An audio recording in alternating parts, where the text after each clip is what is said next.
Cancer basically एक खुली से शुरू होता है। अब नॉर्मल डीएनए जिस सेल के अंदर आ जाए, अगर वो ख़त्म ना हो, उसको चेक ना किया जाए, अगर वो ब्लड के अंदर आ जाए तो दैट मे काज कैंसर। इसके 4 स्टेजेस है। Stage 4 is the last stage. छोटी छोटी गिल्टियाँ पूरी जिस्म के अंदर, उसको कहते हैं गिल्टियों का कैंसर। किसी भी बॉडी के किसी भी ऑर्गन का किसी भी हिस्से का कैंसर हो सकता है। अज़दवाजी ज़िंदगी पे कोई उसका असर होता है, कोई लिंक होता है कि उससे वो फैल सकता है? नहीं, क्योंकि छूत की बीमारी नहीं है। मेरे फलां कैंसर है, क्या हम उनके साथ बैठ सकते हैं, उठ सकते हैं? कैंसर बेसिकली है क्या ये, और ये किस तरह से ये फैलता कैसे है ये? जी, सबसे पहले बहुत बहुत शुक्रिया आपने यहाँ पर मुझे मौका दिया। कैंसर बेसिकली एक खुली से शुरू होता है। ठीक होगा। इंसान के जिस्म में बिलियंस ऑफ खुलिए जो सेल्स होते हैं मौजूद होते हैं, और एक कुदरत के निज़ाम के साथ वो एक सिस्टम से चल रहे होते हैं। उसका एक सेल साइकिल होता है जिसके मुताबिक वो बनते हैं, फिर ख़त्म होते हैं, बनते हैं, फिर ख़त्म होते हैं। उसको कुदरत ने एक सिस्टम ऐसा दिया हुआ है कि जो नॉर्मल सेल है वो बॉडी के अंदर फ्लो कर जाता है और एबनॉर्मल सेल को ख़त्म कर दिया जाता है। ठीक है। उसको सिस्टम में कुदरत का ये बहुत नेचुरली होता है। जो उस डीएनए जिसके अंदर एबनॉर्मल डीएनए जिस सेल के अंदर आ जाए, अगर वो ख़त्म ना हो, उसको चेक ना किया जाए, अगर वो ब्लड के अंदर आ जाए तो दैट मे काज कैंसर। यानी एक खुली से शुरू होता है और फिर आस्ता आस्ता मल्टीप्लाई हो जाता है, मल्टीप्लाई होता है। और क्योंकि एक एबनॉर्मल सेल बन जाता है, उसका एबनॉर्मल डीएनए होता है, और वही एबनॉर्मल डीएनए आगे एबनॉर्मल बनते और इन सेल्स का ये है कि आम सेल के मुताबिक इनकी जो रेप्लिकेशन है, इनकी जो प्रोडक्शन है वो कई गुना ज़्यादा होती है। अच्छा, प्रोडक्शन भी ज़्यादा होती है। तेज़ ग्रो करते हैं ये आम सेल के मुकाबले में।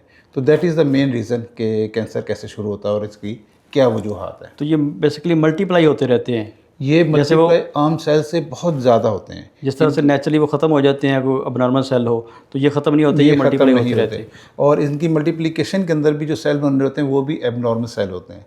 यानी आम सेल की अगर स्पीड फ़र्ज़ किया, मैं आपको सिंपल बताता हूँ, अगर फ़र्ज़ किया उनकी स्पीड 20 है, 1 सेकंड में या 1 मिनट में या 1 घंटे में वो 20 बन रहे हैं, तो ये 100 बन रहे होते हैं, 200 बन रहे होते हैं। उनकी प्रोलिफरेशन बनने की स्पीड आम सेल से बहुत तेज़ होती है। तो इसके क्या फिर आगे जाके मतलब ये डिवाइड कैसे होती हैं? जैसे कहते हैं ना, लंग्स का कैंसर हो गया या ब्लड कैंसर हो गया, इसकी डिवीजन कैसे होती है फिर? ये किस तरह ये उसकी शेप में वो ढलती है? इसके tissue basically lung tissue, kidney है, ब्रेस्ट है, ब्लड है, सर से लेके पाँव तक इंसान के मुख्तलिफ टिश्यू। स्किन से शुरू होता है। स्किन के अगर सेल को होगा तो स्किन का कैंसर होगा, लंग के टिश्यू को अगर होगा तो लंग का होगा, इसी तरह ब्रेस्ट के टिश्यू का होगा तो ब्रेस्ट का होगा। जिस ऑर्गन के सेल की एबनॉर्मल डिवीजन शुरू हो जाएगी वो कैंसर की शेप बना लेगी, और जिस एरिया का होगा, जिस ऑर्गन का होगा, हम कहेंगे फलां ऑर्गन का कैंसर है। ये बोन कैंसर है, ये ब्लड कैंसर है, ये ब्रेस्ट कैंसर है, ये ब्लैडर कैंसर है। तो उसकी वजह क्या है एबनॉर्मल होने की? मतलब जिसका भी हुआ, लंग्स में भी अगर हुआ, तो उसकी वजह क्या है उसकी रीज़न?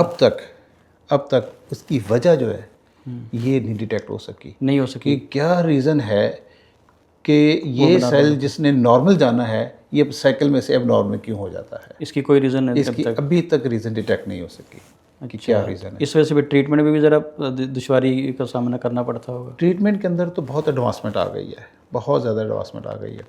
वो अब तो अमीनोथेरेपी, टारगेट थेरेपीज़ और बड़ी बड़ी जदीद मशीनें काफ़ी है। उसकी वजह से ये है कि तकरीबन कोई 30 to 35% ऑफ द कैंसर, जो कैंसर का एक खौफनाक नाम है ना, कैंसर के नाम से बंदा डर जाता है कैंसर, लेकिन इसमें अच्छी ये है बात कि 30 to 35% of the cancer curable है। क्योरेबल मुराद ये है कि शाफी इलाज हो जाता है। लेकिन वो उसकी स्टेज भी तो होती होगी ना? Depend upon the stage. बहुत अच्छी बात, दो depend upon the stage. Early stage 1 या 2? हाँ, इसके 4 स्टेजेस है। ठीक है। Stage 1, stage 2, stage 3, stage 4। Stage 4 is the last stage. Last stage. Stage 1 हम ये कहते हैं कि ऐसे ट्यूमर जो कि जिस ऑर्गन के अंदर आ रहे हैं उस ऑर्गन से उसको हम सर्जिकली रिमूव कर सकें आराम से, क्लियर मार्जिन के साथ। ब्रेस्ट के अंदर है 2 सेंटीमीटर का है, और उसके बाद बगल में नहीं गया, कहीं और नहीं गया, एक एग्जांपल मैं दे रहा हूँ, और सर्जन ने उसको रिमूव कर दिया, मार्जिन उसके क्लियर हो गए, बाद में उसको कीमो रेडिएशन वगैरह दे दी। दैट इज़ स्टेज 1 और दैट इज़ क्योरेबल। किसी भी एरिया का स्टेज 1 क्योरेबल। ठीक है। स्टेज 2 उससे बढ़ गया, ये लिम्फ नोड में चला गया, उसके पास चला गया। स्टेज 3 उससे और दूर चला गया। अच्छा। स्टेज 4 ये है कि अपने ऑर्गन के अलावा किसी दूसरे ऑर्गन में भी चला गया, जैसे ब्रेस्ट के अंदर है और लंग में, लीवर में या बोन में चला गया। वो सारे अज़ा में जा सकता है। वो सारे अज़ा में भी जा सकता है। जहाँ जब ब्लड सप्लाई या लिम्फेटिक सप्लाई जा रही है खून की वहाँ वो जा सकता है। तो वो फिर पॉसिबल नहीं रहता ट्रीटमेंट उसका? स्टेज 4 का फिर इसलिए पॉसिबल नहीं रहता कि you are not able to remove all the cancer from the body. एक एरिया से तो निकाल सकते हैं, वो जो मतलब इन्फेक्टेड एरिया है उसको निकाल उससे दी, निकाल सर्जरी सकते कर दी, हैं। ठीक है। जो बॉडी में फैल गया तो वो निकालना मुश्किल है। तो इसकी इकसाम कौन सी है? जैसा देखा जाए ना कि ये ब्लड कैंसर हो गया है, लंग्स का हो गया है, फिर ये ब्रेस्ट कैंसर है, तो ये कितनी किस्म के इकसाम इसके अलावा भी हैं? और ये देखिए इकसाम तो इसकी बहुत ज़्यादा है। हम इसको कैटेगराइज कर लेते हैं आसानी के लिए, 2 हिस्सों में कर लेते हैं। एक हिस्सा हम कर लेते हैं होम्योपैथिक, ठीक है, खून के कैंसर, खून के सारे। एक सॉलिड कैंसर, सॉलिड ट्यूमर्स। जो खून के कैंसर में इसमें ल्यूकीमिया नाम सुना होगा, क्रोनिक भी हो सकते हैं, एक्यूट भी हो सकते हैं। ठीक है। फिर लिम्फ नोड्स होते हैं बॉडी के अंदर, छोटी छोटी गिल्टियाँ होती हैं, वो खून के साथ साथ लिम्फेटिक सिस्टम चल रहा होता है, उसको कहते हैं गिल्टियों का कैंसर। छोटी छोटी गिल्टियाँ पूरी जिस्म के अंदर अच्छा, वो हज़ारों होती हैं, उसको कहते हैं लिम्फोमा। ये आ जाते हैं होम्योपैथिक ट्यूमर्स। दूसरा आ जाते हैं सॉलिड ट्यूमर, जो सॉलिड ऑर्गन है, बोन है, लीवर है, लंग है, गाल ब्लैडर है, ये पूरा जीआईटी यानी कि पूरा आंतें हैं, स्टमक है, ब्रेस्ट है, ब्रेन है, ये सॉलिड ट्यूमर्स हैं। किसी भी बॉडी के किसी भी ऑर्गन का किसी भी हिस्से का कैंसर हो सकता है। अच्छा, इस कैंसर के बारे से मिथ पाई जाती है कि कुछ लोग ये कहते हैं कि ये इज़्दिवाजी तल्लुक़ जो होता है उससे भी हो सकता है, और दूसरा जगह जो बियोप्सी है, अगर बियोप्सी करवाएं उससे हो सकता है, शुगर खाने जो मतलब लोग ज़्यादा शुगर इस्तेमाल करते हैं उनको भी हो सकता है। तो इसमें किस हद तक हकीकत है? बड़ा अच्छा सवाल, और इसका पब्लिक को अवेयरनेस देना बहुत ज़रूरी है। इस मिथ की वजह से ना बहुत सारे प्रॉब्लम्स क्रिएट हो रहे हैं, क्योंकि मुझे तकरीबन इस फील्ड के अंदर ऑलमोस्ट 30 साल हो गए हैं। जी सर। तो इसी मिथ से मैं बहुत सारे पेशेंट ऐसे देखता हूँ जो कि लेट स्टेज में आ रहे होते हैं, स्टेज 3 में, स्टेज 4 में। बहुत कम है जो अर्ली स्टेज के अंदर आ रहे हो। अच्छा, जैसे मैंने पहले आपको अर्ज़ किया था कि अर्ली स्टेज के अंदर पेशेंट आ जाए अगर, तो कैंसर क्योरेबल है फर्स्ट, लेकिन अनफॉर्चुनेटली फर्स्ट या 2 में आ जाए तो क्योरेबल है। अनफॉर्चुनेटली हमारे पास पेशेंट आता ही 3-4 स्टेज के अंदर है। ये इस मिथ की वजह से जो आपने सवाल किया है। क्या रीज़न इसकी? अब रीज़न ये है कि हमारे यहाँ ये बहुत गलत फहमी या गलत ये बता दिया जाता है कि अक्सर जो हमारे ख़ास तौर पर रूरल एरियाज़ के अंदर, गाँव में, देहातों में, कि किसी को कोई गिल्टी निकल आए, कोई इस तरह हो जाए, तो उसको मना करते ना, बेबी अनु लोहा ना लवाना, फैल जाएगा, बच जाएगा। रॉन्ग, गलत कंसेप्ट है। बायोप्सी से, लोहा लगाने से, सर्जरी करने से कैंसर नहीं फैलता, और कैंसर की जो तशख़ीस है, जो डायग्नोसिस है, होती ही बायोप्सी से है।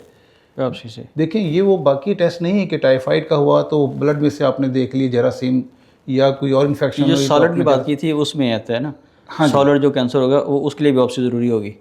दोनों के लिए, दोनों के लिए। ब्लड कैंसर के लिए ब्लड की वो ब्लड से हो जाती है, वो तो ब्लड से हो ना? जाती है, ब्लड ले लेते हैं, और उसमें भी बोन मैरो बायोप्सी की ज़रूरत पड़ती है। अच्छा, बोन मैरो, ठीक है। लेकिन स्पेशली आपकी बात बहुत सही है कि सॉलिड के लिए तो आपके पास डायग्नोसिस इसके अलावा हो ही नहीं सकती। बियोप्सी के आपने उसका सेल निकाल के माइक्रोस्कोप के अंदर नीचे रख के देखना है कि नॉर्मल है कि अब नॉर्मल सेल है। अच्छा, वो माइक्रोस्कोप से नजर आ जाता है? माइक्रोस्कोप में अब नॉर्मल सेल का पता लग जाता है। अच्छा, ठीक है, ठीक। उसकी वो साइटोप्लाज्म और इस तरह की साइंटिफिक चीज़ें हैं, वो ज़रा ज़्यादा हो जाएंगी, तो मैं नॉर्मली बता रहा हूँ कि इस माइक्रोस्कोप से पता लग जाता है। और ये मैं समझता हूँ कि अलमिया है कि हमारी जो मिथ है उसकी वजह से हमारी स्टेजेस पेशेंट की बढ़ जाती हैं। दूसरी आपने बात की कि शुगर के साथ इसका कोई ताल्लुक नहीं है। बहुत सारे मरीज़ वो शायद मुख्तलिफ चैनल्स पे ये देख लेते हैं कि चीनी खाने से वो जो ना ट्यूमर बढ़ रहा है, और शुगर जो है वो ट्यूमर को तरफ खींच रही है। इस तरह के जो मिसकंसेप्शन की हुई है, रॉन्ग है। नहीं, उसका कोई ताल्लुक, चीनी का कैंसर के डायरेक्ट कोई ताल्लुक नहीं, कोई स्टडी नहीं, कोई इस तरह की वो चीज़ नहीं है।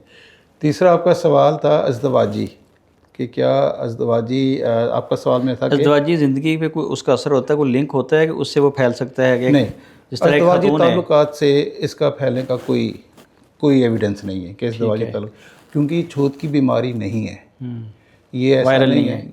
नहीं, वायरल तो अनदर इन्फेक्शन ना। ये अक्सर ये वो सारी चीज़ें हैं जो पेशेंट मुझसे पूछते हैं, और मैं ये चाहता हूँ कि आपके चैनल के वास्ते से जो है ना, मैं ये लोगों को ये अपना मैसेज पहुँचा दूँ, इससे शायद कई लोगों का भला हो जाए। ये बहुत अच्छी बात है, कई लोगों का भला हो जाए, क्योंकि ये एक को बताना मुश्किल है। आपका चैनल इतना चलता है और इतने लोग उसको देखते हैं, मेरे एक ही जुमले से हो सकता है हज़ारों लोगों में हो जाए इसके। तो इसमें ये है कि अक्सर लोग मुझसे आके ही पूछते हैं कि मेरे फलां कैंसर है, क्या हम उनके साथ बैठ सकते हैं, उठ सकते हैं, बैठ सकते हैं, उठ सकते हैं, उसका जूठा खा सकते हैं, सारा कुछ उसका जूठा पानी पी सकते हैं, उसके साथ नॉर्मल ज़िंदगी जैसे हम बाकी सारे बहन भाई माँ बाप बीवी बच्चे गुजार सकते हैं। ये छूत की बीमारी नहीं है, ये छूत से नहीं लगती, अज़वाजी ताल्लुकात जो है उससे भी नहीं लगती। और आपने सवाल किया क्या इसके कैंसर के मरीज़ जो अज़वाजी ताल्लुकात रख सकते हैं? रख सकते हैं। उसमें भी बशर्ते जैसे कि उसकी ब्रेस्ट health कैंसर की वो है, अगर उसको वो रेडिएशन लग रही है या कीमो वगैरह लग रही हैं तो उसमें भी मतलब उसके लिए कोई इशू तो नहीं होता ना, जब आपने बताया नहीं होता। देखिए इसमें ये है, अगर वो पेशेंट है ब्रेस्ट का, फीमेल है, उसको रेडिएशन हो रही है, तो रेडिएशन जितनी देर हो रही है, जो ही रेडिएशन का स्विच बंद हुआ, रेडिएशन ख़त्म हो गई। ये बिल्कुल उस असरात बल्ब, वगैरह कोई उसके नहीं है। ये उस बल्ब की तरह है कि जितनी देर उसको रेडिएशन लग रही है तो लग रही है, लाइट ऑफ की, रेडिएशन ख़त्म हो गई, उसके अंदर उसके सेल में चलेगी रेडिएशन, लेकिन वो बाहर नहीं निकलेगी, किसी और को नहीं लगेगी। अगर वो पेशेंट हेल्दी है, कंफर्टेबल है और फिट है, तो वो अपनी अज़वाजी ज़िंदगी बड़े आराम से वो गुजार सकता है, मेल है या फीमेल दोनों? मेल या फीमेल दोनों।